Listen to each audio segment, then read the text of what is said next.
Primera plana. Carlos Herranz. Bienvenidos en Primera Plana, un programa de Radio Francia Internacional y de France 24. Esta semana hablamos del desorden mundial al que estamos asistiendo, cómo se desmorona ese orden mundial que nació después de la Segunda Guerra Mundial y da paso a un mundo de áreas de influencia y de nuevos patios traseros, dominado por esos grandes líderes como Trump, como Xi Jinping o como Putin. De ello vamos a hablar hoy en el programa. Nos acompañan 4 invitados que ya les presento. David Gomerzano es periodista, compañero de France 24. Bienvenido. Hola, Carlos. Karen Laverde es profesora de Derecho y Relaciones Internacionales. Bienvenida. Hola, Carlos. Alice Ekman es directora de la investigación del Instituto de Estudios de Seguridad de la Unión Europea. Bienvenida, Alice. Gracias, Carlos. Y Claire Ravés es consultora, participó en la campaña de demócrata de Kamala Harris en Arizona en 2024. Bienvenida. Hola, gracias. El desorden mundial y los nuevos imperios, hoy nuestro asunto en Primera Plana. Comenzamos. Las apetencias de Trump por Groenlandia, de Putin por Ucrania o de Xi Jinping por Taiwán llevan tiempo mostrando cómo aquello que nos parecía intocable tras el orden mundial establecido desde la Segunda Guerra Mundial, la soberanía de fronteras, parece cada vez más endeble, con instituciones debilitadas y esa llamada ley del más fuerte. La era de las áreas de influencia y de los patios traseros de potencias pilotadas por hombres autoritarios, con un perfil determinado. Entre ellos tienen en común el desprecio a los principios de las democracias liberales. ¿Y qué hacer ante ello? ¿Cómo debe ser la respuesta de Europa o de América Latina? Vamos a hablar hoy en el programa de ello. Muy criticada ha sido la postura de vasallaje de otros líderes como el secretario general de la OTAN, Mark Rutte, o de la opositora venezolana María Corina Machado ante Donald Trump. Un orden mundial que se desmorona y algunos reflejos de ello lo hemos visto estos días pasados en el Foro Mundial de Davos en Suiza. Repasemos lo que dice la prensa. Suplemento de The Guardian, con una portada que identifica plenamente el tema que hoy tratamos, la nueva era del imperio. Nouvel Obs dedica esta portada al mismo tema pero con distinta encarnación. Xi Jinping, la irresistible expansión de un imperio. Y esta deliberación coincidiendo con el primer aniversario del segundo mandato de Trump, una sensación que muchos compartimos. Lleva un año, aunque parezca un siglo. Los nuevos imperialistas titula en su portada Courrier International. Vamos a empezar precisamente por ahí. ¿Qué les sugiere este concepto que cada vez comenzamos a utilizar más? Un mundo neoimperial o cuanto menos dividido en nuevas zonas de influencia de patios traseros de las grandes potencias. David. Bueno, me parece que lo veamos cada día en el noticiero. Cada día hablamos de guerra en Europa. En Ucrania vamos a entrar en el 5º año de guerra. Y lo estamos normalizando, ¿eh? Y no vivimos de la misma manera hoy que 3, 4, 5 años atrás. Hay amenazas de parte, bueno, para nosotros los europeos, hay amenazas de Rusia, más que todo. Y eso afecta nuestras vidas, afecta cómo funciona el gobierno de mi país, Francia, puede afectar la generación siguiente si entramos en un ciclo de enfrentamiento con Rusia. Y lo que está pasando en Ucrania es un desastre. Ucrania está poco a poco destruida por la guerra con Rusia. Y si el final de esta guerra significa una victoria, una capitulación de Ucrania, yo creo que va a tener unas consecuencias sobre nuestras vidas aquí en Europa de forma muy práctica. Empezó en Ucrania con el ataque ruso desde 2022, pero quizá la novedad de ahora es que quizá el ataque de Venezuela, con el que ha empezado 2026 por parte de Trump, no sé si es supuesto esta misma tendencia, agitarla y acelerarla considerablemente, un movimiento de aceleración a esto que hablamos hoy de los nuevos imperios, Karen. Sí, y de hecho el ejemplo de Venezuela nos puede demostrar cómo a estos grandes imperios no les interesa ya tanto el territorio, apropiarse de un territorio. Creo que el objetivo ahora son las riquezas de esos territorios.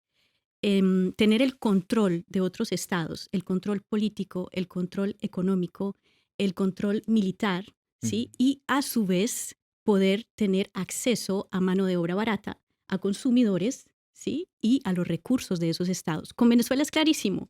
El primer discurso de Trump después de la invasión era con la palabra petróleo cada 2 segundos, ¿sí?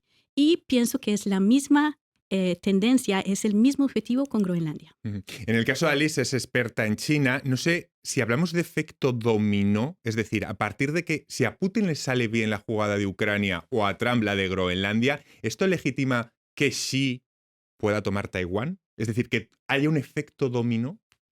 Si se habla de efecto dominó, Ujú. por el punto de vista de Pekín, el miedo es el cambio de régimen. Eso. Para Xi Jinping, lo importante es que Rusia y Putin queda estable políticamente porque tienen miedo de instabilidad y de amenazas viendo de la población, etcétera.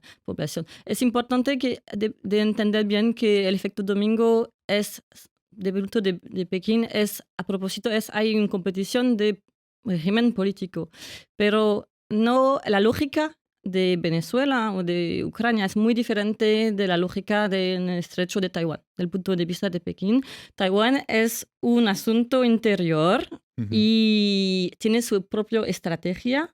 Pekín es una estrategia que usa todas las opciones sobre la mesa. Claro que hay la opción militar sobre la mesa, pero no ve a Rusia como un ejemplo para actuar en el estrecho. No.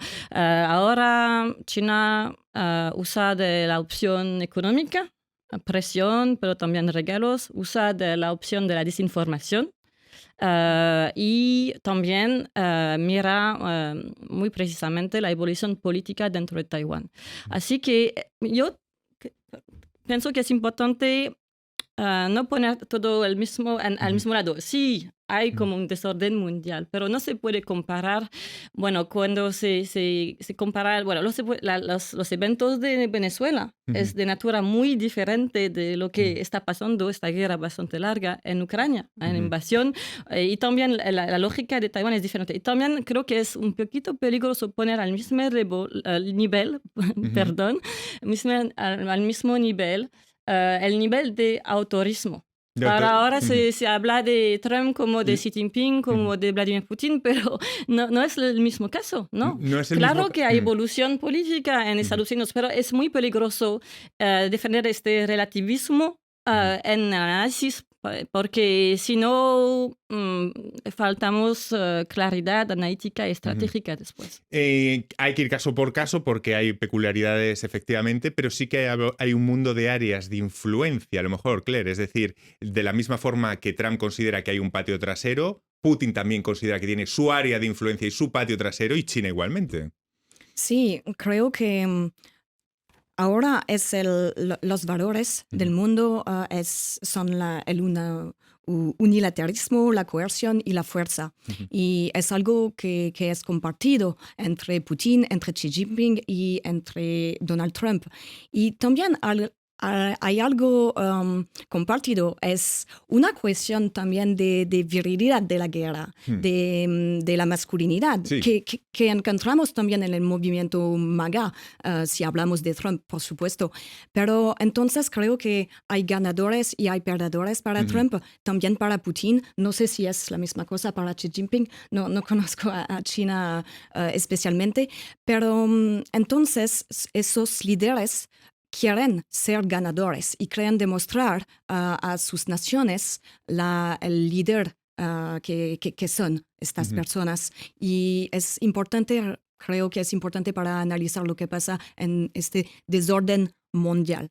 Que Trump haya calmado su postura agresiva en los últimos días en el foro de Davos respecto a Groenlandia, habla de un marco... Trump de un acuerdo marco para encontrar una salida a Groenlandia. No sé si es el fruto de una postura europea más frontal y de los movimientos que ha hecho a nivel militar, tanto de envío simbólico como de peticiones a la OTAN, David, porque sí que hemos visto un cambio, un endurecimiento de la postura europea y finalmente parece que Trump ha reculado algo. Trump ha logrado dar miedo a sus socios europeos. Yo creo que el objetivo es que los europeos gastan más dinero en armamento y que este armamento lo compran de Estados Unidos. Creo que hay un tema de negocio muy, muy fuerte en la postura de Trump. Y Y los europeos, bueno, yo creo que la cuestión que van a tener que debatir en los próximos años es OTAN o defensa europea, porque hace muchísimos años que muchos líderes europeos dicen tenemos que tener un ejército europeo, construir una defensa europea. Lo llevamos escuchando muchísimo tiempo esto. Pero ahora yo creo que hacer una defensa europea de verdad significa salir de la OTAN. Y no sé si Europa está preparada para hacer eso. Claro, muchos se preguntan en Groenlandia cuáles son los verdaderos intereses de Trump y por qué esta aceleración. Hablaba antes, Karen, de esos recursos, de esa riqueza. Sabemos que la extracción de tierras raras es costosa, que Estados Unidos además tuvo esa posibilidad en el pasado, que lo rechazaron, acabaron los australianos y lo verificaron, lo complicado y lo costoso que era. No sé si entonces hay que hablar del control del Ártico, lo que está en juego entre Estados Unidos, China y Rusia, Claro. esas rutas del Ártico, ¿no? Es una posición geográfica muy interesante, ¿no? Ujú. Y además, Trump se refiere a Groenlandia como el pedazo de hielo, ¿no? Ujú. Y todos sabemos que el Ártico se está descongelando y lo que él ve allí a futuro son nuevas rutas marítimas, ¿sí? Evidentemente también ve el tema de los recursos y a eso le sumamos la posición estratégica para defensa de Estados Unidos sobre esta isla. Y lo que hace reaccionar a Europa, lo que hace reaccionar recientemente a Europa no fue la intervención en Venezuela, fue la amenaza contra Groenlandia, Ujú. porque finalmente Venezuela había rechazo, fíjense, las declaraciones de Macron fueron en favor de que salió el dictador, ¿no? Era muy difícil rechazar esta intervención porque finalmente se trataba de un presidente ilegítimo que acabó con Venezuela y que era algo que los venezolanos estaban esperando hace mucho tiempo. Entonces, no hubo como mucha reacción. Pero ya cuando dijo Groenlandia, sí, ahí sí Europa se despertó. La operación en Venezuela, más que por un petróleo que necesita mucha inversión, quizá fuera porque China no se hiciese con él, por marcar territorio y decirle a China, ojo, este es mi patio de atrás. No sé si esta batalla entre Estados Unidos y China es lo que más condiciona los movimientos que estamos viendo. ¿Qué le parece? Por parte sí. Bueno, en Venezuela, China importaba 4% del petróleo que importaba a nivel mundial, lo importaba de Venezuela. Y claro, la relación política con el gobierno, con Maduro, estaba muy, muy importante. Y China no solo tiene una presencia económica, energética en la región, pero también política. Y aquí hay una competencia de influencia muy clara. Pero la relación, la rivalidad entre Estados Unidos y China es estructuradora, pero para mí la relación más importante, que es más estructuradora en el mundo ahora, es el acercamiento entre China y Rusia.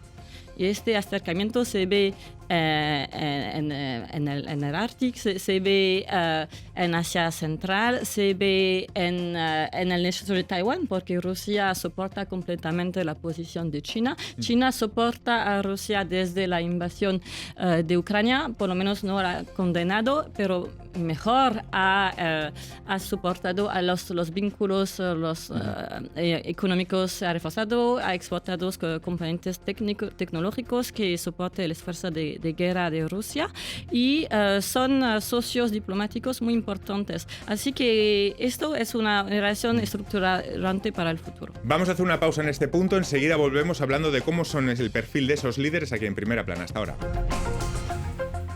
La historia de nuestro mundo está en constante cambio. El flujo de información es cada vez mayor. Estamos ahí con todos los temas.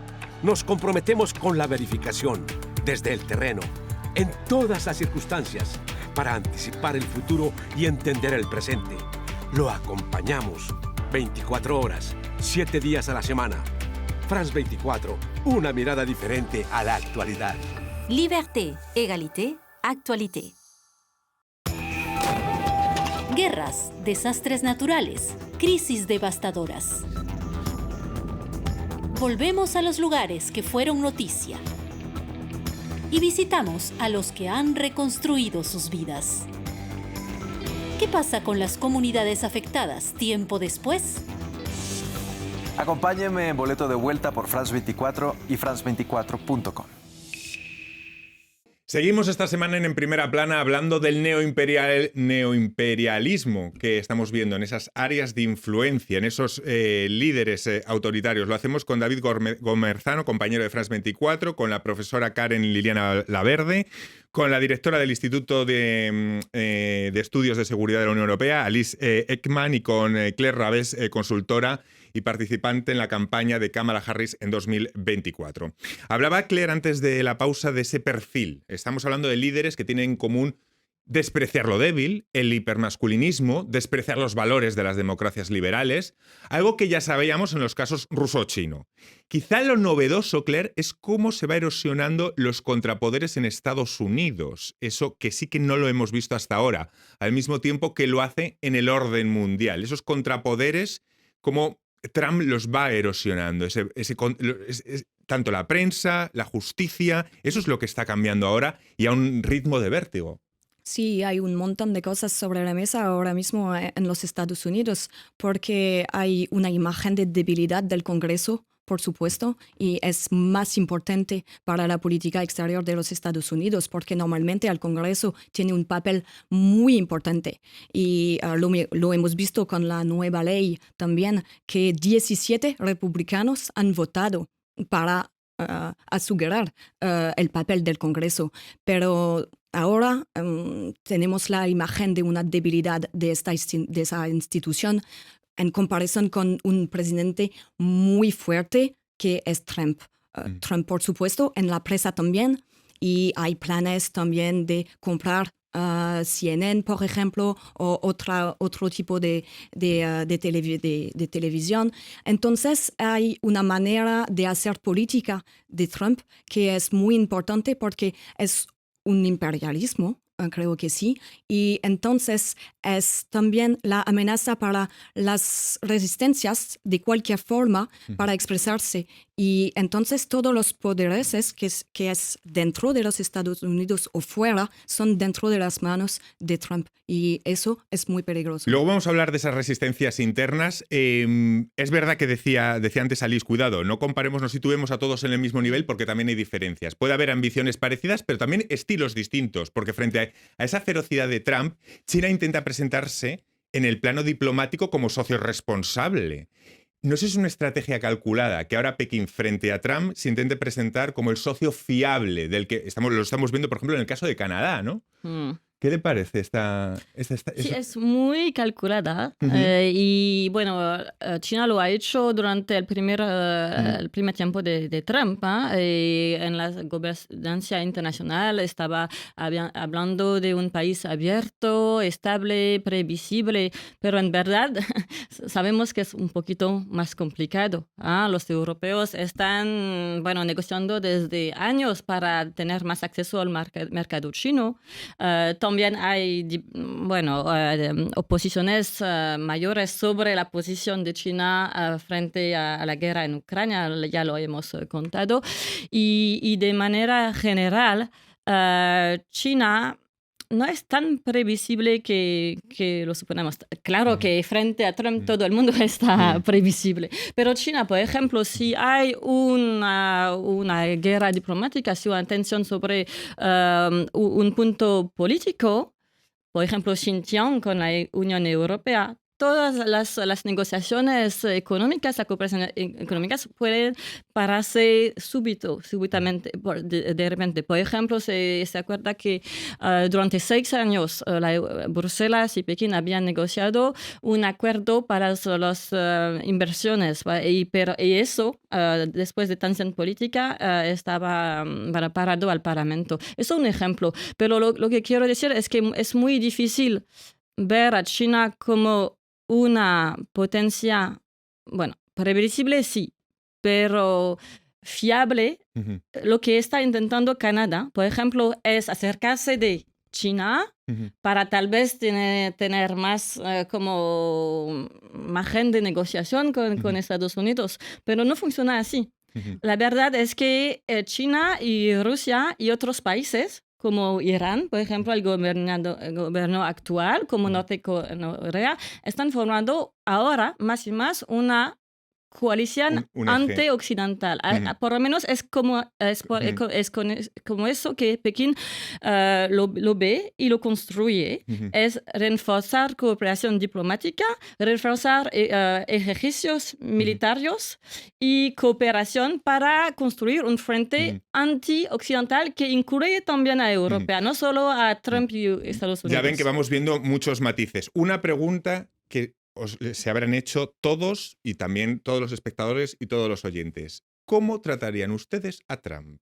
Quizá estamos hablando de una pregunta incluso que roza con la psicología, ¿no? Pero también con la geopolítica. Estamos viendo estos días a numerosos líderes, hablamos de la respuesta europea, también de América Latina. Estamos viendo desde el vasallaje, Marrute, Mara Corina Machado, todo hay que nombrarlo. Estamos viendo posturas algo más frontales. Hay otros que dicen, oye, cintura fina, es decir, hay que hacer una especie de... ¿Cómo tratar a Trump? ¿Qué ejemplos rescatar? ¿Cuáles sí o cuáles no? Hacer vasallaje con el matón del colegio nunca fue una buena estrategia. David. En América Latina me interesa mucho la postura de Lula en Brasil y de Claudia Sheinbaum en México. Sí, muy interesantes. La de Lula lo vimos con el juicio a Bolsonaro. Bueno, que le repercutió en más popularidad, ¿no? Cuando Claudia Sheinbaum está con mucha calma. Desde que llegó, que volvió Trump al poder, Trump ataca a México no cada día, pero casi. Y Sheinbaum está manejando el tema con calma y hasta ahora yo creo que está manejando de forma muy hábil su relación con Estados Unidos y trata de limitar los daños que puede hacer Trump a México. Luego hay cambios sorprendentes como el de Petro. Es que aquí tenemos de todo en el tablero, ¿eh? Y Lula está con mucho menos calma, pero tiene una respuesta hábil. Dice a Trump, mira, Brasil es de los brasileños y punto. Y si querés poner aranceles, vas a perjudicar al agro. Y el agro está a favor de Bolsonaro, así que vas a perjudicar a aliados de Bolsonaro, hace lo que quiera, etcétera, etcétera. Es que tiene muchos matices la respuesta. Karen, ¿qué líderes? ¿Qué respuestas? Acabas de mencionar al presidente de Colombia, Gustavo Petro. Evidentemente, ellos tenían una relación muy confrontada. ¿Sí? El presidente Petro tiene muchos errores de comunicación y invitó a las fuerzas militares estadounidenses a no obedecer al presidente Trump, lo cual está muy mal. Y esto como que hizo que explotara allí un conflicto entre los dos estados. Pero además, después de la invasión, el presidente Trump, que tiene muchos errores en su cabeza, muchas fantasías en su cabeza, él piensa que la producción de coca, por ejemplo, en Colombia es en fábricas, ¿no? Está completamente errado. Y él dice que el siguiente para intervenir y extraer, para llevarlo a pagar sus crímenes por narcotráfico es el presidente Petro. El presidente Petro ya estaba en la lista Clinton, está en la lista Clinton con su familia y con dos de sus funcionarios más importantes.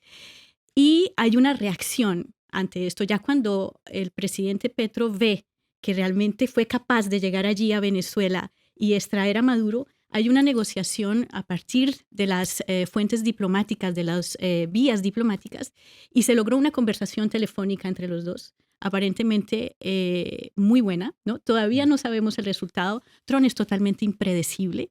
Hay una reunión el 3 de febrero entre el presidente Trump y el presidente Petro, ya veremos qué pasa.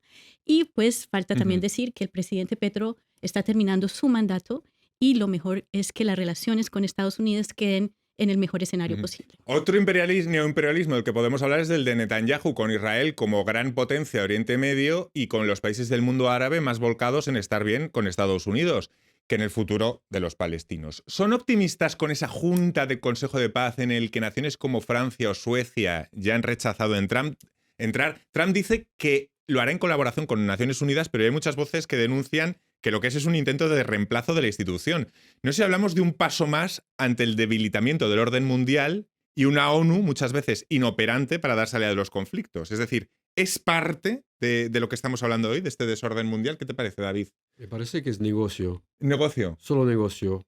Sacar $1.000 millones de muchos países y lo que va a suceder, yo creo que no va a suceder mucho. Así que me parece que es extorsión más que política. Por cierto, la oposición a este nuevo orden imperialista, ¿cuál es? Porque claramente China-Rusia ahí no puede existir. ¿Le sorprende lo anestesiada que vive la población de Estados Unidos? Es, Claire, usted que lo conoce bien, ¿anestesia o temor? ¿Por qué el movimiento No Kings, aquel que salió a las calles en otoño, por qué no ha tenido una continuidad con todo lo que estamos viendo de Donald Trump? Es una pregunta que mucha gente se hace. Creo que hay dos formas de resistencia en los Estados Unidos ahora mismo. Hay el movimiento MAGA, porque hay fricciones dentro del movimiento MAGA también, y es importante porque creo que la política interior de Trump, con la policía de inmigración, por supuesto, pero también con la política de affordabilidad, de affordability, pardon. De accesibilidad, también es algo muy importante para el movimiento MAGA, y podemos decir que la política exterior es un poco un cortina de humo también para Trump. Y hay una forma de resistencia de los demócratas, por supuesto, pero ahora la fuente de esa resistencia está dentro de los estados, con gobernadores, por ejemplo, de California, con Newsom, o por supuesto de Minneapolis con Tim Walz. ¿Por qué? Porque el Partido Demócrata también hay fricciones dentro, y no es una forma... No hay una unidad dentro de ese partido político ahora mismo. Y hay también elecciones que van a venir. Y entonces hay fricciones entre líderes.